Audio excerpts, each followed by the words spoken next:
Yeah, of course. So yeah, it's great to start the Western track of the conference today with Dr. Karisma Choudhury.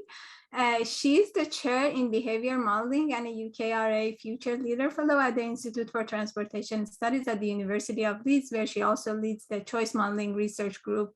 And she also serves as a deputy director of the Interdisciplinary Choice Modeling Center at the University of Leeds. Karisma received her PhD from MIT, after which she started her career at the Bangladesh University of Engineering and Technology. MIT ran Europe and Cambridge Systematics before she joined University of Leeds. Her current research focuses on travel behavior modeling using emerging data sources, particularly in the context of the Global South. And she's an honorary guest professor at Beijing Jiaotong University in China and a Turing Fellow at the Alan Turing Institute.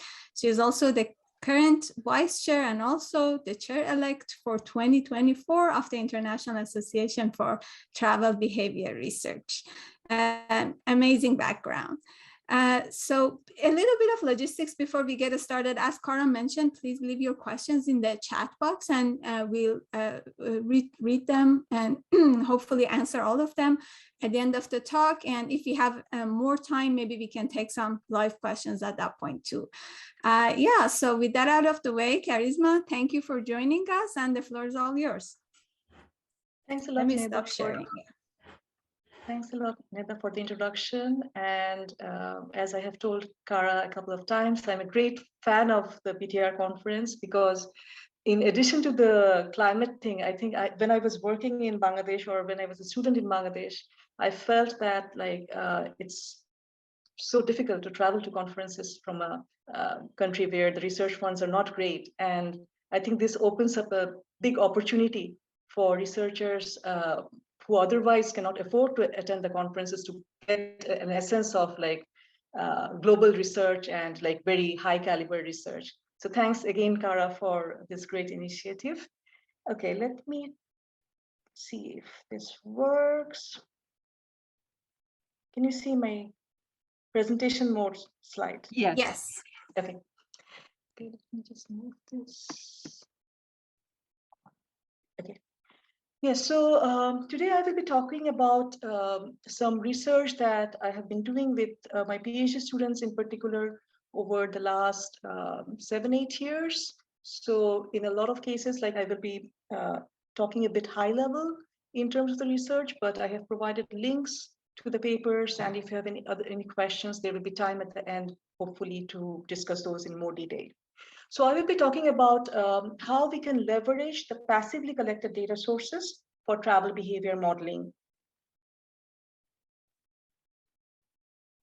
So now, why are we interested about these passive data sources? So if we think about the traditional data sources that travel behavior models used to rely, these were primarily surveys, either online surveys or mail-back surveys, and they have high data collection costs. And that limits the sample size, and it's very difficult to update those results. For example, the value of time study in the UK, it's usually done every 10 years because of the difficulty in getting a representative sample that is that can be used for the key investment decisions. And also now we are interested to learn more and more about the people's lifestyle and all these things. And we end up having a very long survey, and the participants can get really tired and fatigued if they're doing a traditional survey. And this also contributes to the non-response bias. Typically we struggle to get people from higher income groups, for instance. And it's also difficult to get panel data, which we have evidence from the travel behavior research that they really provide a lot more information than cross-sectional data. And then there are different sorts of errors, like reporting errors or rounding up errors, all these sorts of errors which can seep in our models if we are using the traditional data sources. On the other hand, we have been living in an era of a lot of big mobility data sources, starting from GPS data, but also mobile phone data, smart card data, CCTV data or other image data, Bluetooth data, etc. And in addition, beyond mobility, we are now also having access to, or like we are trying to investigate the potential of other passive data sources.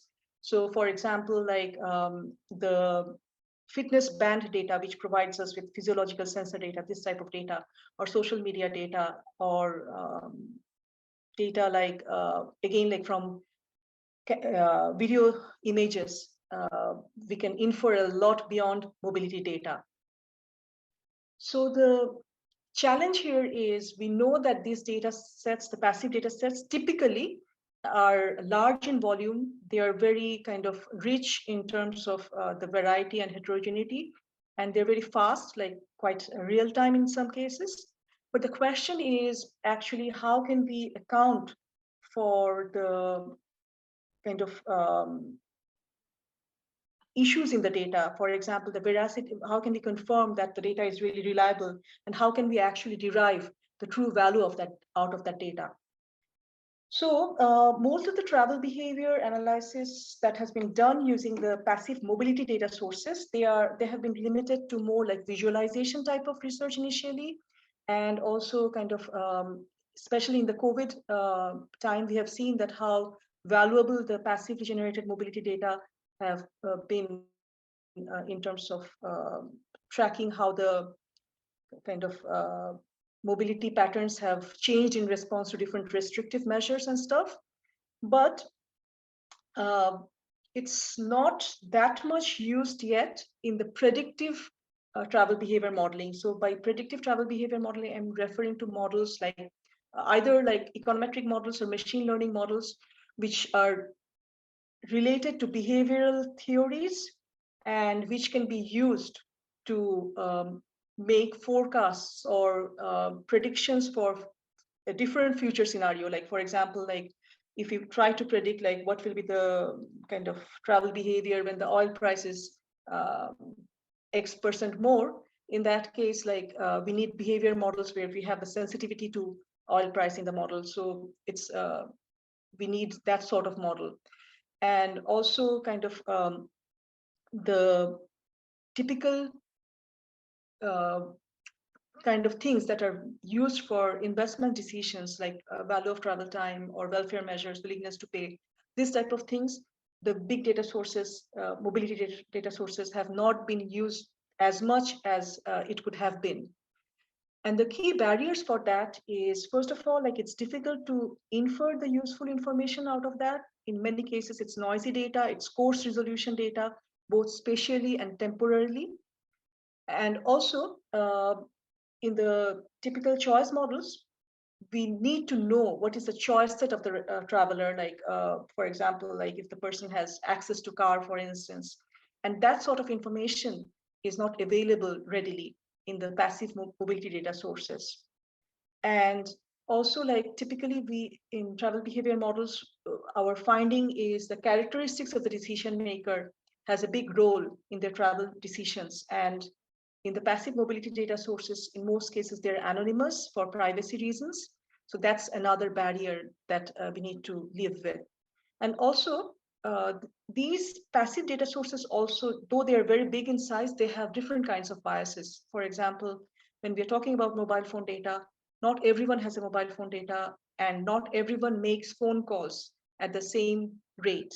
So this sort of issues can result biases in our passive mobility data sources as well. So what I'm going to talk about is actually, I selected some of the case studies, and the special focus or the special basis of selecting these case studies is each of them try to address one of these barriers.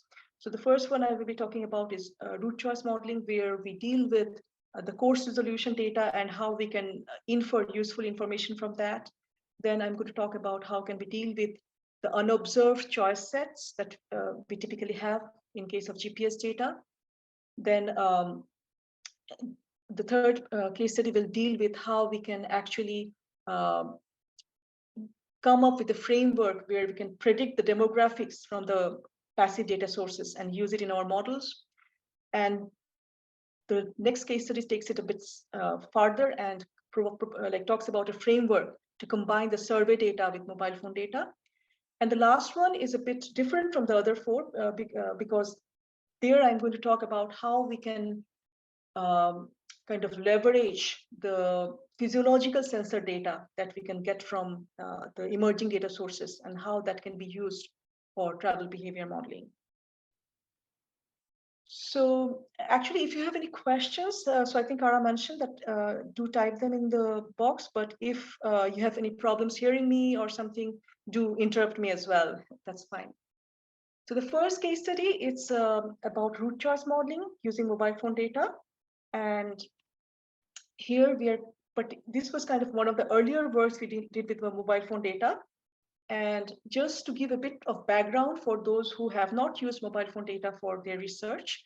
So mobile phone data typically, so I'm not talking about smartphone data here. This is like just the regular mobile phone data, like anyone with a phone set, regular phone set also generates this sort of data.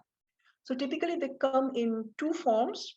One is call detail record data, which is whenever someone is making a phone call or sending a text message or using the Wi-Fi, the tower that deals with that request. So there is a kind of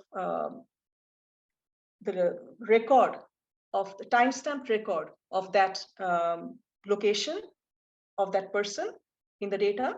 So this is kind of typically stored anyway for the by the mobile phone operators for billing purposes. So there's an example of the data in on the corner. So this is typically what the data looks like, and it's anonymized when we get access to it. And the other source of data is GSM or signaling data, which is more continuous, and it is more continuous because it is triangulated data. So whenever the phone device is turned on, regardless of if the person is making a phone call or not, there's a GSM record of that data of that location. But this sort of data is very difficult to get because it's very huge in size and not something that the mobile phone operators are saving in general. So it's very difficult to get access to. So in this paper, we worked with CDR data, the call detail record data. And this was actually some data we got access to as part of an Orange data challenge, where they made some data available for the researchers to see how something valuable can be generated out of that data. So we had CDR data from 9 million unique users in Senegal. And it was more like a rolling sample. So every month, the IDs were being reset. So, and only a subsample of the users' data was shared to us. So, but we had like on a rolling basis, we had about 150,000 users, and we had like 40 million observations that we could work with. So this was a bit on the kind of opposite direction of research. We were looking at the data and trying to see how we can get something useful for travel behavior research. And we felt that because the data is so discontinuous, one of the things that we can do with it is modeling the route choice for long distance travel. Because in Senegal, the kind of routes between the east and west, the choice set is not very big. There are only a few options, and it is very important for the transport operators to know the kind of usage rate and the conditions that drive people to choose one route over the other for planning purposes. So we tried to identify the routes first, and here one challenge we had was because of the discontinuous nature of the data, we only had kind of sporadic observations when the person was moving and making a phone call. So this is an example. So this user, for instance, like made a phone call in Dakar and one at Bakil, and then there was only one observation in between when the person was making a phone call. But the way we mapped it, like, so this enabled us to kind of identify, though it's coarse resolution data, we could identify which route the person has taken. So that's the simplest option. But in other cases, like it may be the case in this example, for instance, the person was seen to make phone calls at the two ends, but in another point, which could have been a part of either of the C1 or C2 road. So we knew that it was one of the northern routes, but we did not know for sure which route it is. So we were, so this was what the data looked like. So from the CDR trajectories, we knew for some users, we knew uniquely which route they had taken. For the others, we just knew that they were which kind of group of route they were taking, but not the exact one. So we looked at the literature, and actually we found that there is one specific type of choice model, the broad choice model, which was developed in 2015 for modeling car choice decisions, where they have developed a method where it's okay to have observations of the group membership for some people and the unique observations for some people. So we utilized this framework, and we estimated the sensitivities to different coefficients, to different parameters that were affecting the route choice. And here also, like there was a bit of challenge in matching the data with other data sources. So we knew the observed route, but we did not know the travel time, we did not know the travel cost, and the characteristics of the route. So these needed to be matched with the other databases. And also we extracted some information about like which route is more scenic and which route has more towns on the way, things like that. So when we estimated the models, we've actually found that we got significant coefficients for travel time, cost, number of towns traversed in that route, whereas the coefficients for scenic or not scenic, these things did not come out significant. And we also managed to estimate the value of travel time using this data. And this was quite important because in Senegal and in a lot of other countries in the global south, it's quite difficult to get reliable data for estimating the value of travel time. And in Senegal, the only one we found, they were using kind of wage rates for calculating the value of travel time. And we found that actually our value of travel time was very close to that. So that kind of uh, revealed that actually this can be used not only for route choice modeling, but for more general studies related to travel behavior as well, validating travel VTT values, for instance. So now moving to the next case study. This is the one where we looked at choice set formation leveraging GPS data. And this is quite recent. So this student basically graduated last month. And so his paper is not yet published. It's still under review, but we had presented it in the latest ICMC. So here the problem we were looking at is shopping destination choice. And this is smartphone GPS data. So this was more from a recruited sample where we had more control of, we knew about the characteristics of the people, we knew about kind of some additional information in addition to the GPS values, and they were verified that whether the kind of GPS locations were true GPS locations or not. So it was a bit kind of cleaner than typical GPS data. So the problem here we were dealing with is in a shopping destination choice or residential location choice, any spatial choice. Basically, the problem is the choice set is really big, and we have to devise tricks to deal with that, how we can make that choice set tractable and estimate models.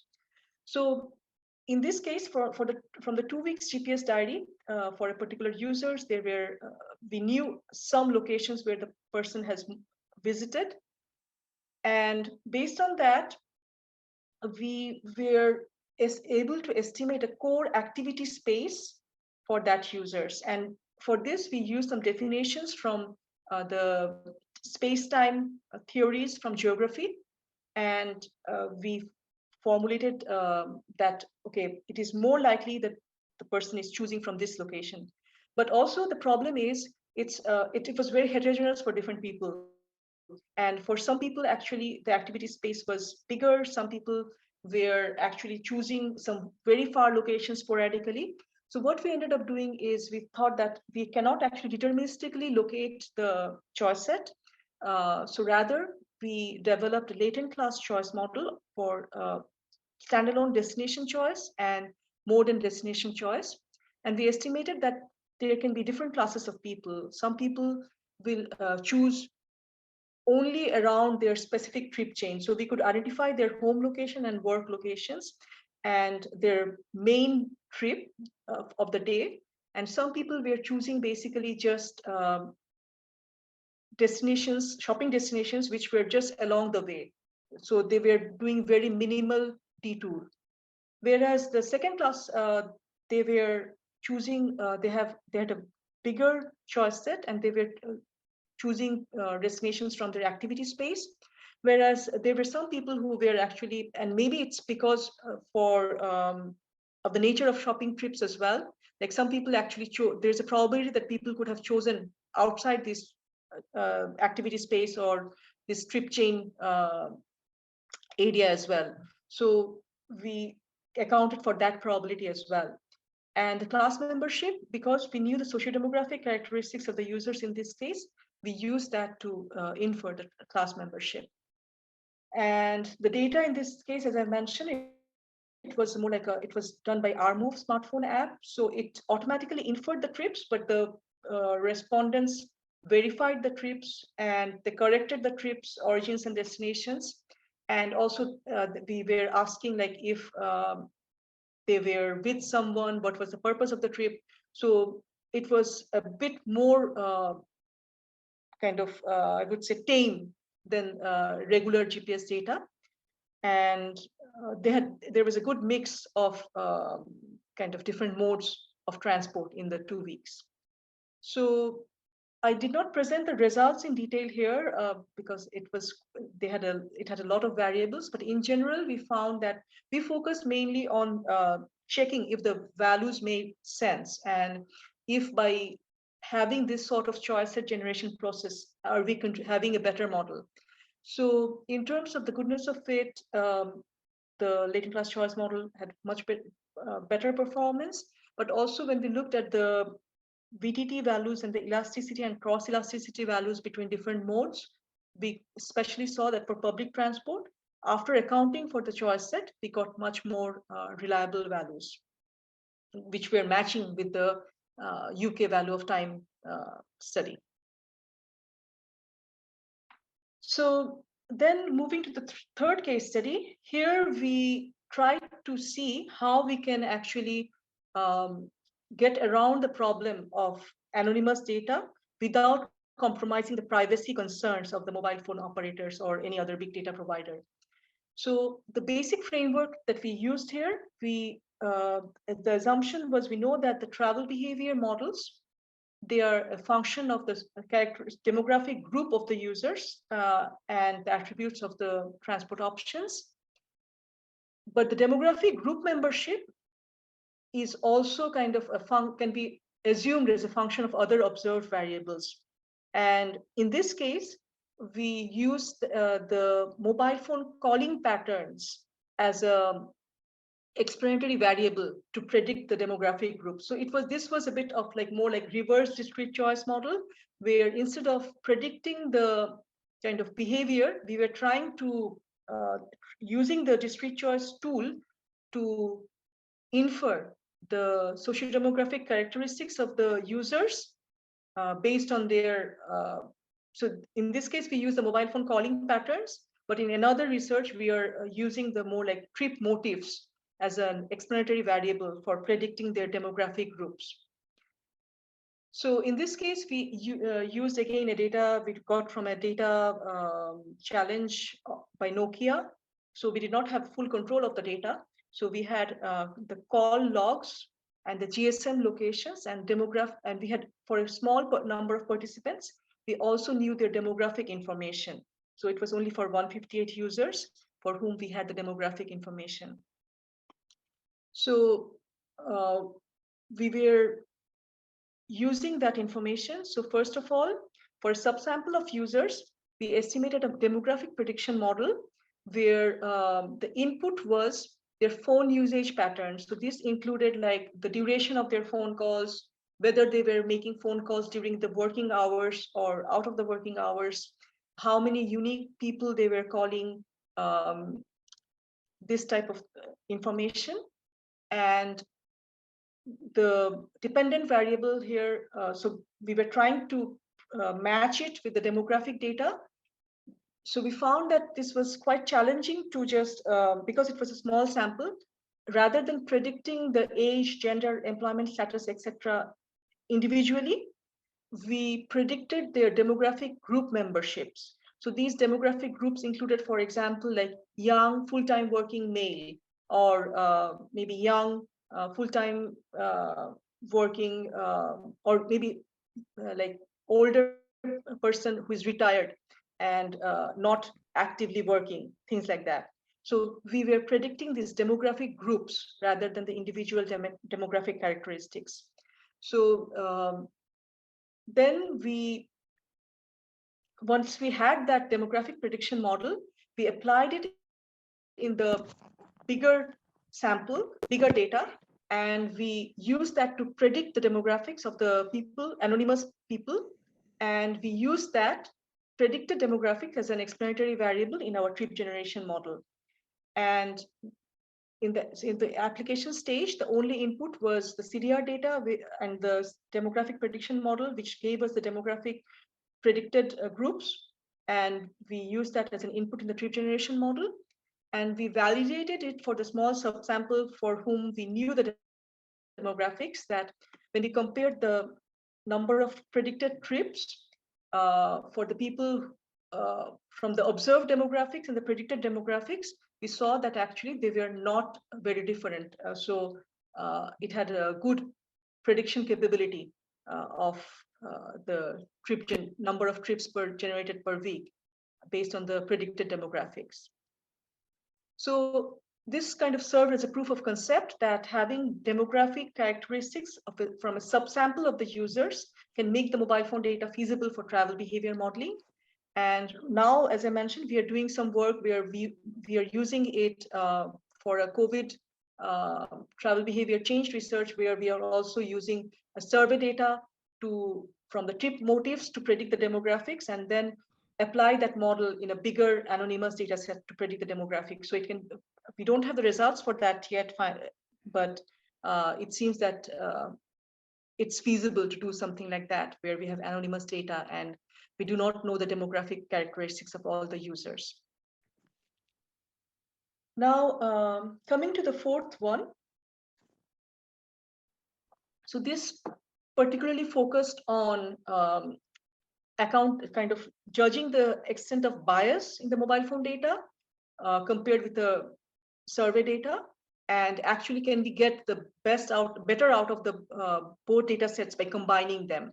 So it proposes a framework to combine the mobile phone data with the survey data. So the data sets we had in this case, we had household survey data, which was done for the metro rail feasibility study in Dhaka, Bangladesh. So it was quite a bigger sample and representative sample compared to other household surveys, but it was still just 1% of the population. And for that survey, we knew the sociodemographics, we knew the trip details, everything. And then we had the mobile phone call detail record data. This was from about 7 million users. So it was about 65% of the population. And we had data for 1 month, which was about 1 billion anonymized call detail records. So in terms of the sample size, the mobile phone data was much bigger, but we did not know whether there was any bias or not in that data. And then we also used the census data to kind of link the two data sources. So first of all, we tried to compare the number of trips we got from both data sources. And for that, we actually scaled up the CDR a bit with some traffic count data as well. And when we compared it, we found that actually for some of the zones, they were matching quite okay. The survey data and the CDR data derived trip numbers. But for some locations, especially the commercial locations, there was a big difference in the trip numbers we got from the two sources. So we did not make any assumption which one is right or which one is wrong. Rather, what we try to do is we converted both data sets to a common um, kind of output, the aggregated tree productions by zone in this case. And we used a kind of optimization based approach to scale up the results we got from the survey data so that it better matches the flows that we got from the mobile phone data. So I think I don't have the equation here, but what we did was we estimated first a model from the survey data, and we tested different kinds of scaling mechanisms to make the two data sets kind of more in line with each other. So in one case, we assumed that the scaling factor is the same for different trip generation levels.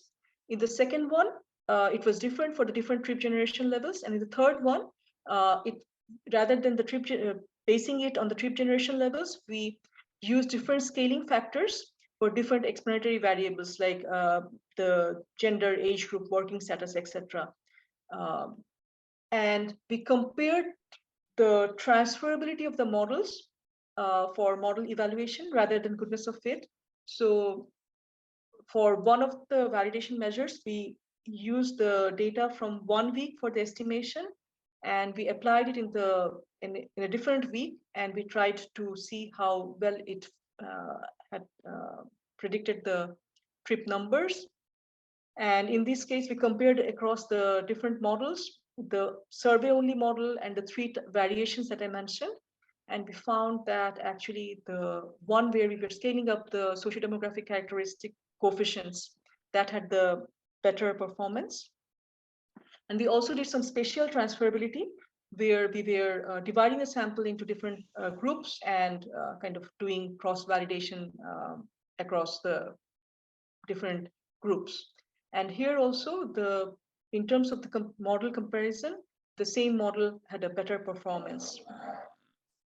So again, like this, because this was kind of dependent a bit on secondary data sources, it was not the ideal research, but so for example, we could not develop more choice models, for instance, because of the resolution of the data. But we felt that like it demonstrates the feasibility of a joint modeling framework so that we can combine the disaggregate and the aggregate data by kind of estimating scaling factors. And in this case, as I mentioned, we did not put any different weight for the different data sources. But if there is a reason to believe that one data is more reliable than the other, that is also possible to do within this framework. And it has potential to be extended to other transport choices like mode choice and route choice as well, if the survey data allows that. So now I'm going to shift a bit more. I don't have a lot of time, but I think this is quite a bit different from the previous ones. So I thought it will be a good kind of way to give a full picture of the potential of the passive data. So in this case, there are two small case studies actually. One deals with the effect of stress on driving decisions, and the other one is on effect of risk perception on the cycling decisions. So in terms of the motivation, this comes from the fact that actually the most commonly used explanatory variables for travel behavior modeling are the attributes of the alternatives, the sociodemographic characteristics of the users, and a bit of attitudes and perceptions. But in a lot of travel decisions, the emotional state of the traveler can also impact their decisions. For example, this is an example where I was going for kind of interview for a project funding.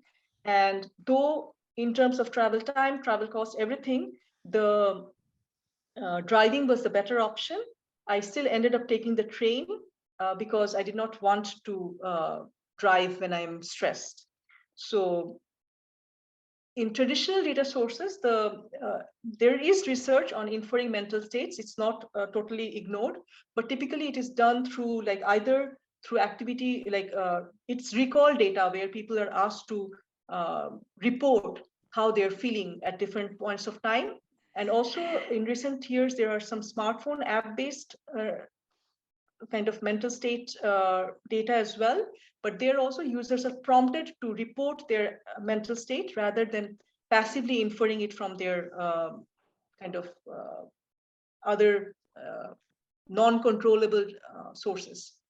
So this, on the other hand, the advances in ubiquitous computing has made it possible to infer the physiological sense, to convert the physiological sensor data to infer the mental states, for example, how stressed or how aroused the person is. And also there are now very, I won't say they're fully passive, but there are very non-intrusive ways to get data about thinking, like brain images, for example. So this, the one on the corner, this is something we used for the second study, which is more like just a cap that records the EEG activities in the brain. So this sort of data, it does not require any actual input from the user, but they give us inference about their mental states. So in the first one, it was an effect of stress on driving decisions. And this was a driving simulator study, so not still a bit experimental study, not in fully on the road. So here we were collecting the driving behavior data in different scenarios.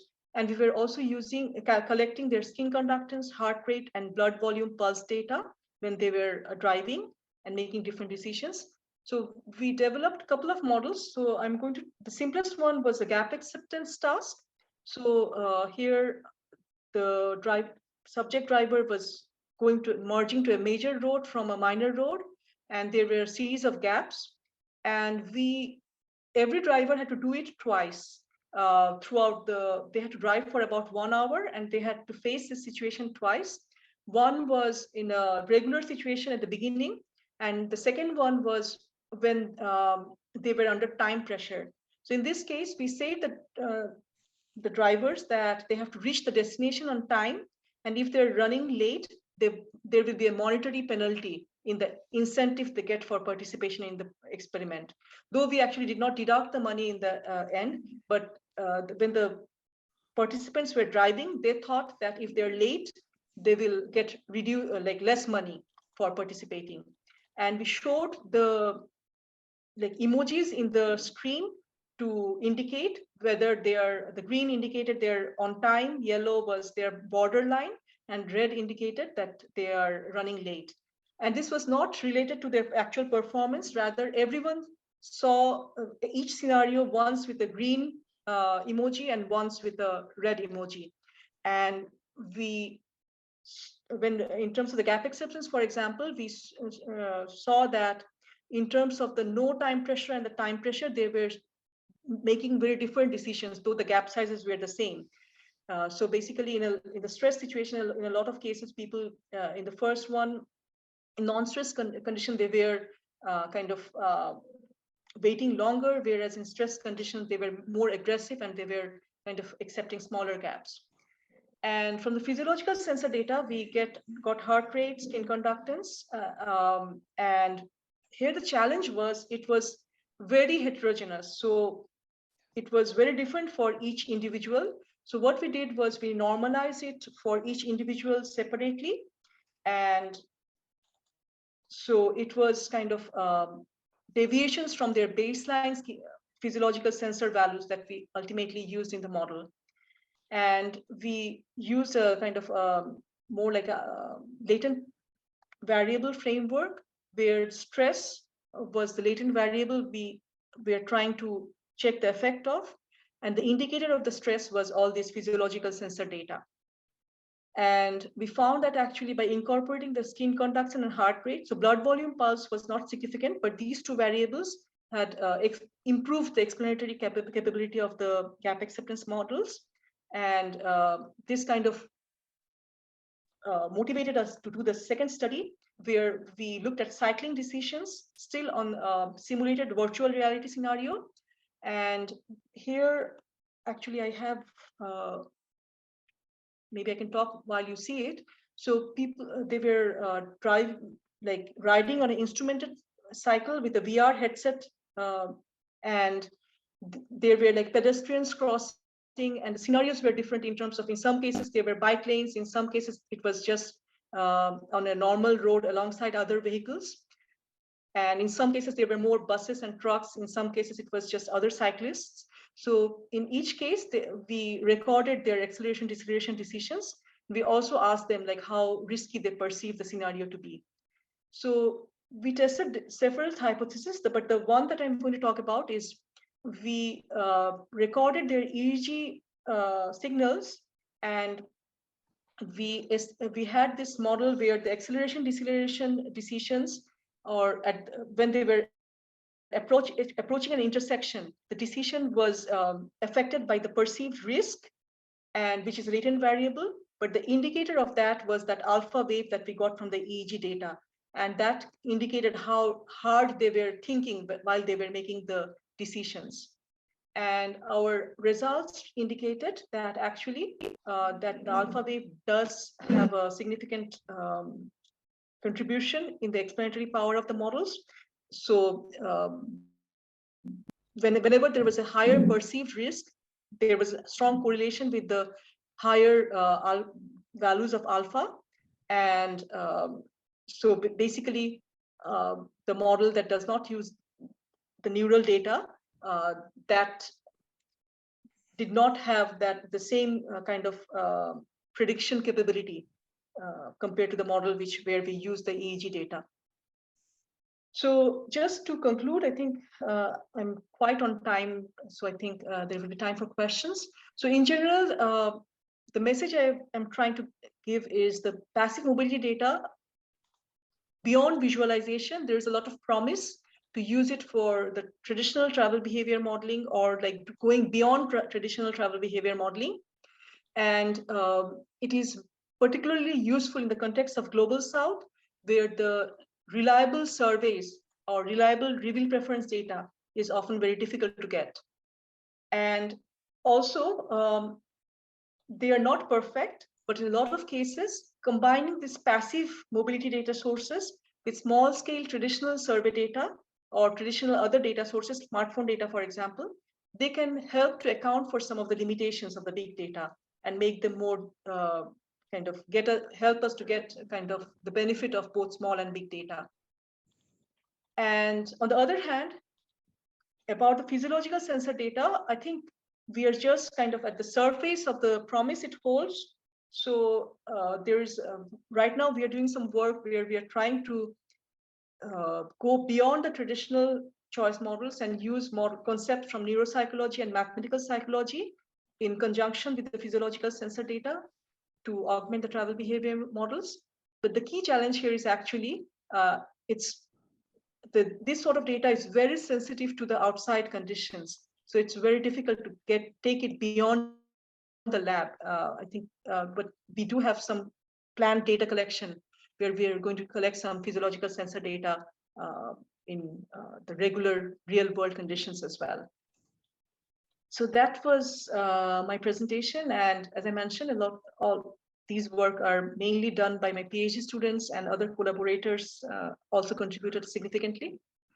And if you have any questions, I would be happy to answer. Thank you, Karisma, for the interesting set of studies that you presented.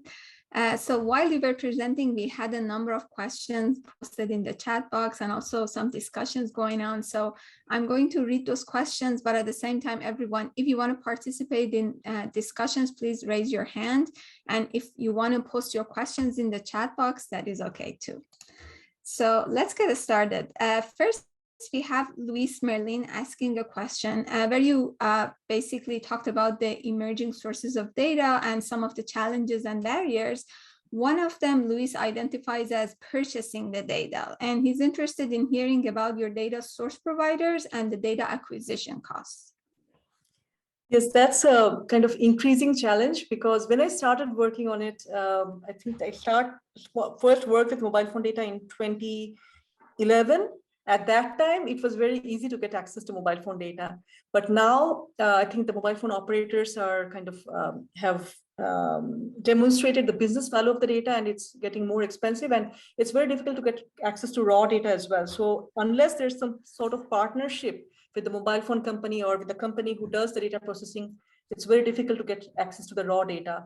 So what the other thing we found useful, as I mentioned, in some of these cases, I had actually used data that was made available as part of data challenges. So it was kind of a way to, I actually have never purchased any data for my research. It was more through data challenges or through partnerships.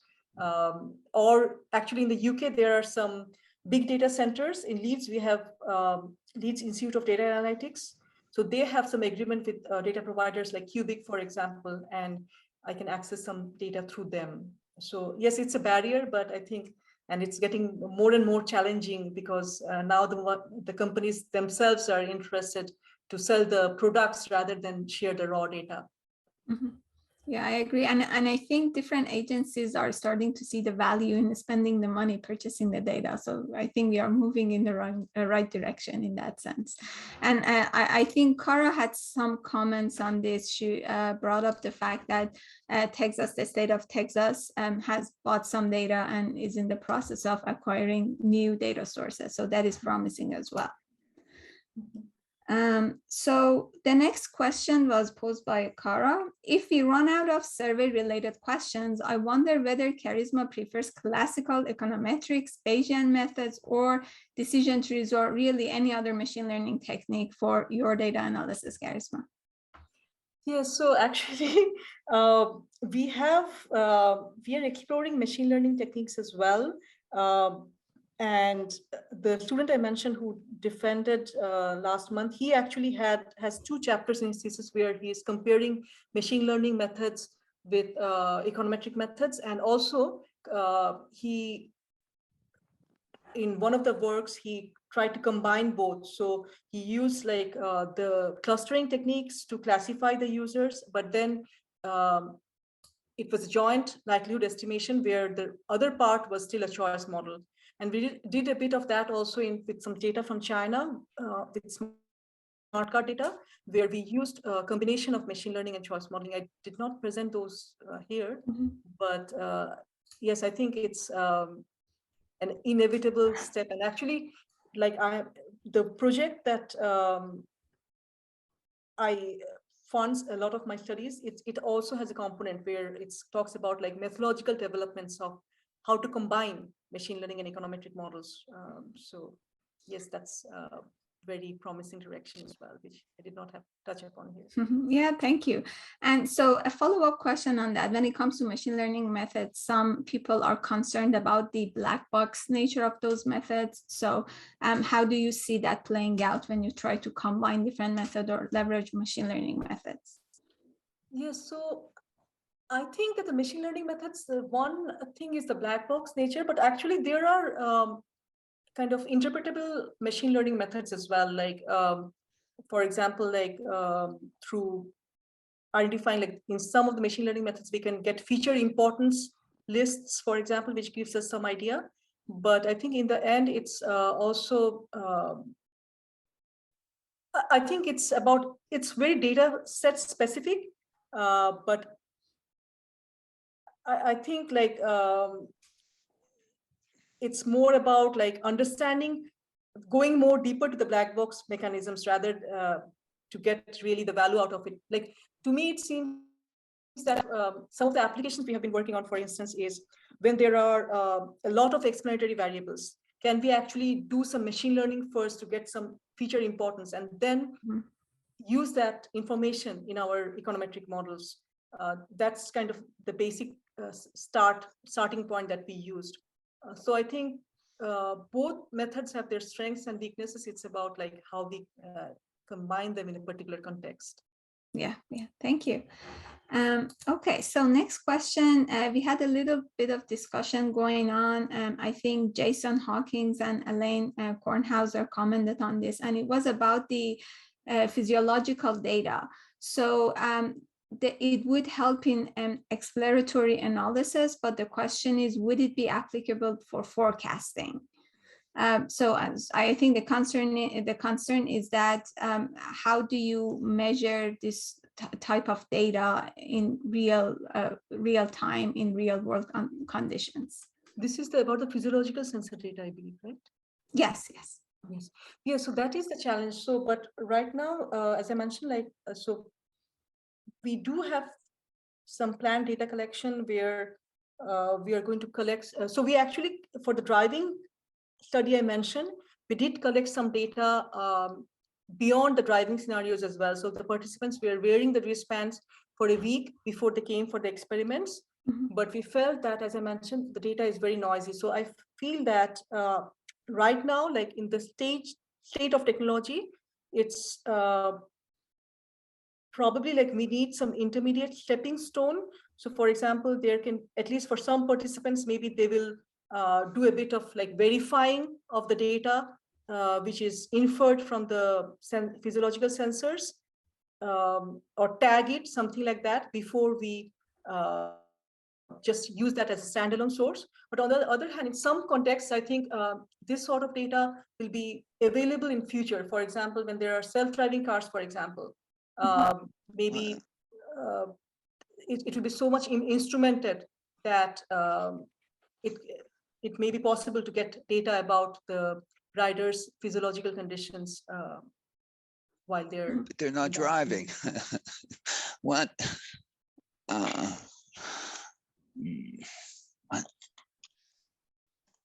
So Elaine, I think I don't know, Charisma, if you heard him well, but I think the point he's making is, at least in fully autonomous vehicles, driverless vehicles, we don't have a driver. But I guess there are other levels of autonomy where you have the sensor systems in the vehicles that can measure physiological data, but you still may have a driver. Maybe you want to comment on that.